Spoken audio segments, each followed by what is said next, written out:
Good morning to all. જય સ્વામિનારાયણ બધાને. આજે આપણે SYBA સેમેસ્ટર 4ના CEEC 408ના કેન્સના અર્થશાસ્ત્રના ફર્સ્ટ ટૉપિક, જેનું નામ હતું કેન્સના અર્થશાસ્ત્રની વિવિધ લાક્ષણિકતાઓ, એની સમજૂતી આપણે આગળ વધારશું. આનાથી આગળના જે લેક્ચરમાં આપણે મુખ્યત્વે એની ટોટલ 4 થી 5 લાક્ષણિકતાઓ ભણી હતી, બરાબર. જેમાં સૌ પ્રથમ હતો સમગ્રલક્ષી અર્થશાસ્ત્ર, કે પ્રોફેસર કેન્સ છે તે માત્ર ને માત્ર એકમલક્ષી અર્થશાસ્ત્ર નહીં પરંતુ સમગ્રલક્ષી અર્થશાસ્ત્રને વધુ પડતો મહત્ત્વ આપે છે.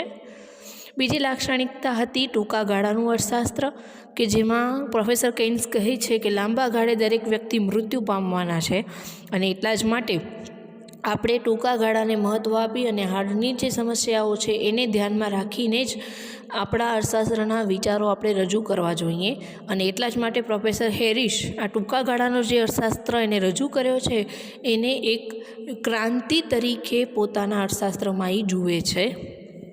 એના પછી આવશે નાણાકીય અર્થશાસ્ત્ર, બરાબર. કે પ્રોફેસર કેન્સ છે એ પોતાના આર્થિક જેટલા પણ વિચારો છે, સિદ્ધાંતો છે, ઉત્પાદન, આવક અને રોજગારી અંગેના જેટલી પણ મહત્ત્વની બાબતો છે એમાં એક અનિવાર્યના અંગ તરીકે એને નાણાકીય અર્થશાસ્ત્રને જ મહત્ત્વ આપ્યું, એટલે કે નાણાંને જ મહત્ત્વ આપે છે. અને એ એમ કહે છે કે નાણું માત્ર ને માત્ર વિનિમયનું માધ્યમ નથી, પરંતુ નાણું એ વિનિમયની સાથે સંગ્રહનું અને એક સામાન્ય સંગ્રહની સાથે સાથે એક સંકુચિતપણું નહીં પરંતુ એનું એક વિશાળ કાર્ય છે એવી રજૂઆત એવી પ્રોફેસર કેન્સ દ્વારા કરવામાં આવી હતી. જેમાં એ કહે છે કે આના પછીના જેટલા પણ અર્થશાસ્ત્રીઓ હતા એમ બધા જ અર્થશાસ્ત્રીઓ પોતાના સિદ્ધાંતમાં માત્ર ને માત્ર નાણાંને જ મહત્ત્વ આપતા હતા. એના પછીનું જે લક્ષણ છે એમાં છે સામાન્ય સિદ્ધાંત, કે પ્રોફેસર કેન્સ એવું કહે છે કે કોઈ પણ સિદ્ધાંત એ માત્ર ને માત્ર પૂર્ણ રોજગારીની પરિસ્થિતિમાં નહીં, પૂર્ણ રોજગારી કરતાં નીચેની પરિસ્થિતિમાં પણ આપણા અર્થતંત્રનું સંચાલન થઈ શકે છે. અને એટલા જ માટે પૂર્ણ રોજગારી કરતાં નીચેની સમતુલાએ પણ આપણું અર્થતંત્રનું અને દરેક બાબતની રજૂઆત થઈ શકે છે. એના પછી આવે છે લક્ષણ સ્થૈતિક અને ગતિશીલ અર્થશાસ્ત્ર, કે આપણા અર્થશાસ્ત્રને અભ્યાસના દૃષ્ટિકોણો 3 છે: સ્થૈતિક, તુલનાત્મક અને ગતિશીલ. કોઈપણ અર્થશાસ્ત્રમાં કાં તો બધી બાબતોને સ્થિરધારી અને પેશી સિદ્ધાંતોની રજૂઆત કરવામાં આવે છે, જ્યારે બીજા પ્રકારમાં એક ચલનો બીજા ચલ સાથેની ચલ રાશિનો જે સંબંધ છે એને રજૂ કરી અને સિદ્ધાંતો રજૂ કરવામાં આવે છે. પરંતુ પ્રોફેસર કેન્સ એ એવા અર્થશાસ્ત્રી હતા કે જેણે સ્થૈતિક અને ગતિશીલ બંનેનું અર્થશાસ્ત્રનો ઉપયોગ કર્યો હતો, કે જેમાં એને પોતાના સિદ્ધાંતોની રજૂઆતમાં સ્થિરતા અને પોતાની ધારણાઓમાં ભવિષ્ય અંગેની ધારણાઓ રજૂ કરી અને ગતિશીલતાને મહત્ત્વ આપી અને પોતાના સિદ્ધાંતો અને વિચારસરણીઓની રજૂઆત કરી હતી. જેમાં જનરલ થિયરીની બાહ્ય રચના સ્થૈતિક છે પરંતુ તેનો આત્મા એ ગતિશીલ છે એવું એ આપણા અર્થશાસ્ત્રી કેન્સ દ્વારા એમને રજૂઆત કરવામાં આવી હતી. એના પછીનું છે આજનું ટૉપિક જ્યાંથી આપણું શરૂ થાય છે, જેનું નામ છે સરકારી ખર્ચાનું મહત્ત્વ, બરાબર. જો પ્રોફેસર કેન્સ અર્થશાસ્ત્રમાં સરકારના કાર્યોને વ્યાજબી સ્થાન આપવામાં આવ્યું છે. કેન્સે પોતાના આર્થિક સિદ્ધાંતો એવી રીતે રજૂ કર્યા છે કે સરકાર પોતાની આર્થિક નીતિઓમાં તેનું સરળતાથી શું કરી શકે, તો કે ઉપયોગ કરી શકે. કેન્સના અભિપ્રાય પ્રમાણે વ્યક્તિગત ખર્ચ અને ખાનગી મૂડીરોકાણને જે પરિબળો આધારિત છે તે જાહેર ખર્ચ અને જાહેર મૂડીરોકાણને લાગુ પડતા નથી. જાહેર મૂડીરોકાણ પ્રેરિત મૂડીરોકાણ છે, તેમાં નફાનો હેતુ હોતો નથી અને આથી જ મંદીજન્ય સ્થિતિને નિવારવા કેન્સે સસ્તા નાણાકીય નીતિ, જાહેર કાર્યો અને સંપત્તિની સમાન વહેંચણી દ્વારા ઉપભોગને વધારવાની શું કરી છે, તો કે હિમાયત કરી છે. અને આમ કેન્સે પોતાના પુરોગામી અર્થશાસ્ત્રીઓથી જુદા પડીને એક સરકાર દ્વારા આર્થિક કાર્યોને મહત્ત્વ આપ્યું છે.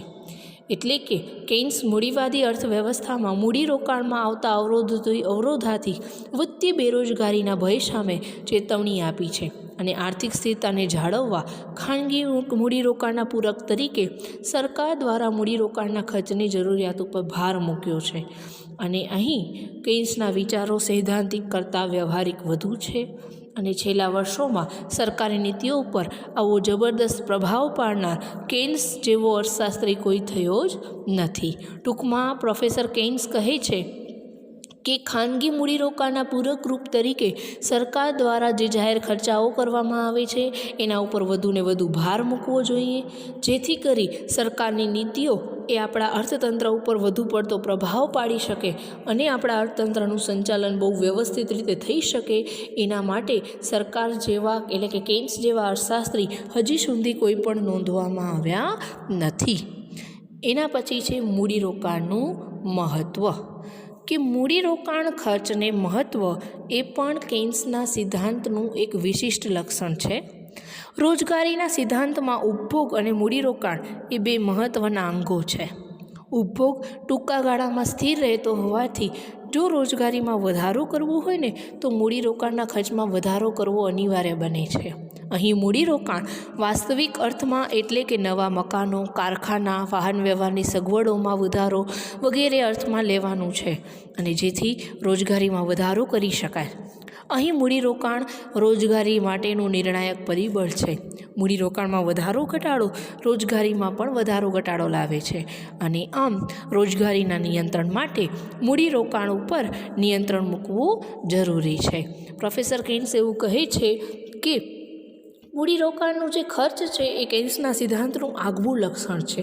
મૂડીરોકાણ એટલે કે માત્ર મૂડી નહીં, પરંતુ મકાનો, કારખાનાઓ, વાહન વ્યવહારની સગવડો અને આંતરમાળખાકીય સુવિધા એવા અર્થમાં પ્રોફેસર કેન્સ એને મૂડીરોકાણ તરીકે જોતા હતા. અને જેમ જેમ મૂડીરોકાણ ખર્ચમાં વધારો થશે તેમ તેમ રોજગારીમાં પણ શું થશે, વધારો શક્ય બની શકે છે. અને એટલા જ માટે મૂડીરોકાણને અને આંતરમાળખાને વધુ પડતું મહત્ત્વ પ્રોફેસર કેન્સ દ્વારા આપવામાં આવ્યું છે. એના પછીની લક્ષણ છે ભાવિ ધારણાઓને મહત્ત્વ.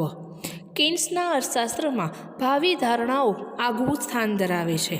કેન્સના મતે મૂડીરોકાણ બે પરિબળો ઉપર આધાર રાખે છે: મૂડીની સીમાંત કાર્યક્ષમતા અને વ્યાજના દરો. મૂડીની સીમાંત કાર્યક્ષમતા ભાવિ નફાની ધારણાઓ ઉપર આધારિત છે.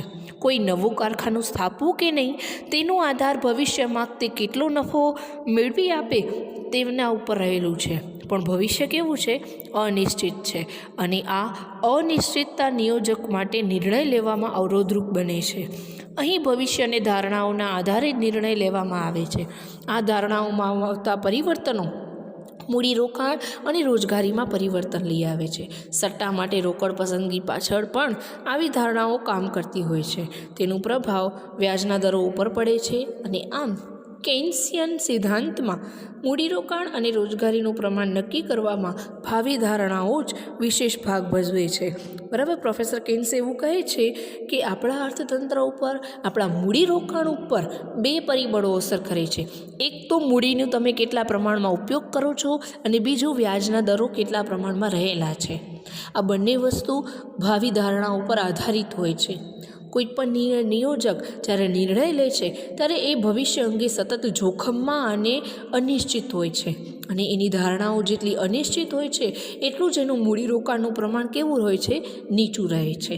અને એટલા જ માટે પ્રોફેસર કેન્સ એ મૂડીરોકાણ અને રોજગારીના પ્રમાણ વધારવા માટે ભાવિ ધારણાઓ અને ભવિષ્ય અંગેની ધારણાઓને વધુ પડતો પોતાના લાક્ષણિકતાઓમાં એ મહત્ત્વ આપતા હોય છે.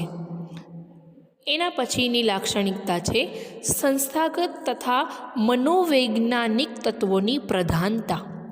કેન્સના અર્થશાસ્ત્રમાં આર્થિક પરિબળો જેવા કે વ્યાજદર, બચતો, નાણાં વગેરેના વિશ્લેષણમાં સંસ્થાકીય અને મનોવૈજ્ઞાનિક પરિબળો પણ અસર પાળવા વિના રાખવી જોઈએ. આ મનોવૈજ્ઞાનિક પરિબળોના ફેરફારો પણ રોજગારી, આવક અને ઉત્પાદનના પરિવર્તનો લાવે છે. યાદ રાખવું જોઈએ કે આ જે લાક્ષણિકતા છે ને, એ લાક્ષણિકતા એની અગત્યની છે.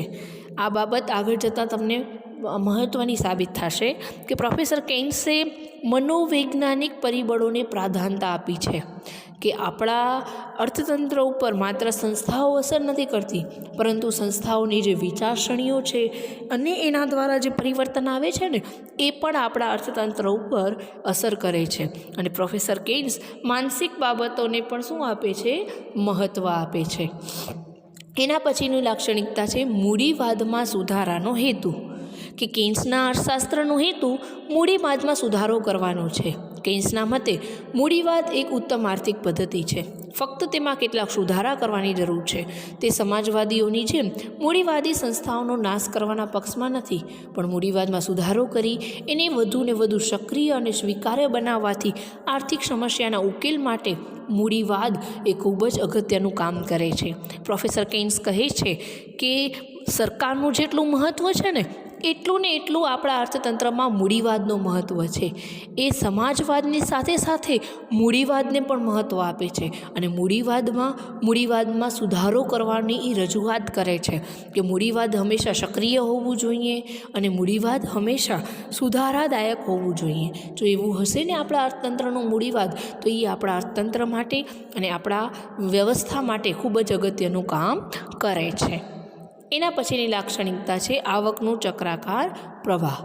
કેન્સની આર્થિક પદ્ધતિમાં આવકના ચક્રાકારી પ્રવાહની આર્થિક ધારણા કરવામાં આવી છે.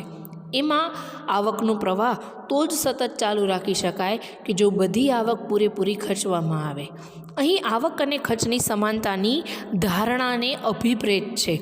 ખાસ ધ્યાન આપજો, પ્રોફેસર કેન્સ એવું કહે છે કે આવક અને ખર્ચનું જે ચક્રાકાર પ્રવાહ છે એ સતત ચાલુ રહેવું જોઈએ અને જેટલી આવક આપણા અર્થતંત્રમાં આવે છે એટલું ને એટલું આપણા અર્થતંત્રમાં ખર્ચ થવું જરૂરી છે. ખર્ચ વપરાશી વસ્તુ અને મૂડી વસ્તુઓ પાછળ થવું જોઈએ. ઉપભોગ ખર્ચનો આધાર આવકની સપાટી ઉપર છે અને કેન્સની માન્યતા પ્રમાણે ઉપભોગ ખર્ચની સપાટી આવકની સપાટી કરતાં નીચી રહે છે અને આથી જ આવકના ચક્રાકાર પ્રવાહ અવરોધ ઊભું થાય છે. જો સરકાર દ્વારા મૂડીરોકાણ ખર્ચનું આયોજન કરી અને આવક અને ખર્ચને સરખા કરવાનો જો પ્રયત્ન કરવામાં આવે ને તો અવરોધ શું કરી શકાય? દૂર કરી શકાય. સરકાર અથવા તો પ્રોફેસર કેન્સની એવી માન્યતા છે કે જેટલું ઉપભોગ ખર્ચ છે એટલું ને એટલું આવકની સપાટી હોવી જોઈએ. જો એ બંનેમાં અવક્ષેપ એટલે કે અવરોધ સર્જાય તો આગળ જતાં વિવિધ પ્રકારના રોજગારી અને મૂડીરોકાણના પ્રશ્નો ઉદ્ભવે છે. જો એ ન ઉદ્ભવવા હોય તો આવક અને ખર્ચનો પ્રવાહ હંમેશા એક સરખું હોવું જોઈએ એવી ધારણા પ્રોફેસર કેન્સ દ્વારા રજૂ કરવામાં આવી છે. એના પછીનું લક્ષણ છે નાણાંના વિસ્તરણની નીતિ. કેન્સના ખ્યાલ પ્રમાણે ભાવ સપાટી સારા એવા પ્રમાણમાં સ્થિર રહેવી જોઈએ. આમ છતાં રોજગારીની સપાટીને જાળવવા નાણાંનું વિસ્તરણ કરવું પડે તો તેનાથી ડરવાની જરૂર નથી. રોજગારી મેળવવા માટે થોડા ફુગાવાની સ્થિતિ સ્વીકારવી પડે તો એ શય ગણવી જોઈએ. બરાબર, આપણે ઘણીવાર આ ટૉપિક ભણી ચૂક્યા છીએ કે નાણાંના વિસ્તરણની નીતિ, કે જો તમને અર્થતંત્રમાં ઉત્પાદન, આવક, રોજગારી, મૂડીરોકાણના પ્રમાણમાં વધારો કરવો હોય તો થોડા પ્રમાણમાં ફુગાવો હોવો જરૂરી છે. આ 2 થી 3% જે ફુગાવો છે એ આગળ જતાં વિવિધ પ્રકારના સારા પ્રયત્નો, સારી પરિસ્થિતિ અર્થતંત્રમાં લઈ આવી શકે છે અને એટલા જ માટે નાણાંનું વિસ્તરણ કરવું જરૂરી છે. એના પછી સૌથી છેલ્લી લાક્ષણિકતા અન્ય વિશેષતાઓ, કે કેન્સ સોના ધોરણના બદલે નિયંત્રિત ચલણ ધોરણની હિમાયત કરે છે. ખાસ ધ્યાન રાખજો, કેન્સ સોના ધોરણને નહીં પરંતુ નિયંત્રિત ચલણને મહત્ત્વ આપે છે અને તેના મત પ્રમાણે સોના ધોરણ એક પ્રકારનો મોંઘો વિલાસ છે અને આથી જ ચલણના બેટબળ તરીકે સોનું રાખવાની, ચલણના મૂલ્યનું નક્કી કરવાની જરૂર નથી. તેમના માટે સોનાને અપાતું વધુ પડતું મહત્ત્વ જંગલીપણાનો માત્ર શું છે? અવશેષ છે, એના સિવાય બીજું કાંઈ જ નથી. અને આવી રીતે પ્રોફેસર કેન્સ સોના કરતાં નાણાંને જ વધુ પડતો મહત્ત્વ આપે છે. એ એની એક અગત્યની લાક્ષણિકતા તરીકે પણ જોવામાં આવે છે.